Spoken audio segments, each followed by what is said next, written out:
Hamjambo jamani? Hamjambo. Nzuri sana. Habari za masomo? Nzuri. Mwaendelea na hali? Mko safi kabisa? Ndio. Mnaendelea kusoma, si ndio? Ndio. Safi kabisa. Asante. Kwa majina ni Daniel Samson Mwakapa. Nimetokea shule ya New Hope School. Sawa? Lengo na mazumuni kuja kuwatembelea. Amina? Kuja leo kuwatembelea. Kuja kufanyaje? Kuja kuwatembelea. Lakini sio tu kuwatembelea, bali tumewaletea zawadi pamoja na ofa mbalimbali ambazo tumezileta juu yenu. Haleluya.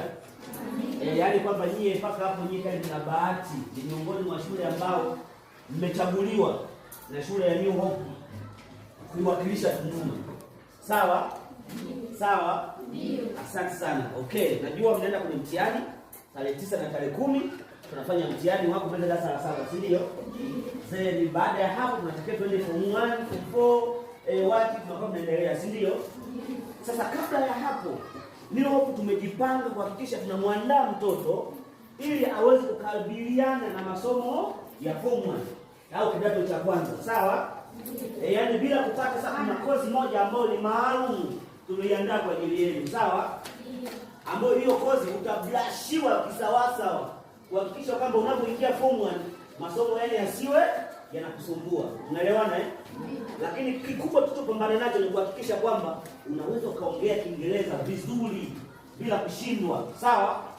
Na ndani ya hizo miezi mitatu ambazo unaenda kupata kozi. Sawa? Ikitokea kwa bahati mbaya au nzuri umeshindwa kuongea Kiingereza, mama tunamrudishia ada. Tumeamua sisi. Tunamrudishia nini? Yaani kitokea umeshindwa kuongea Kiingereza ndani ya hizo miezi mitatu, sisi tunarudisha ada. Sawa?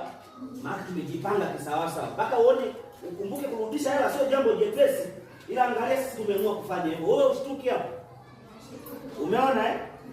Sawa kabisa. Sasa tuna vipeperushi hapa, tutakugawia, utampelekea mama, baba, mlezi, utampatia. Utamwambia mama, baba, tulipewa kipeperushi hichi kutokea New Hope Schools. Hope sisi tunayo kuanzia tunaanza kumfundisha mtoto kipindi bado yuko mdogo. Fanyeje?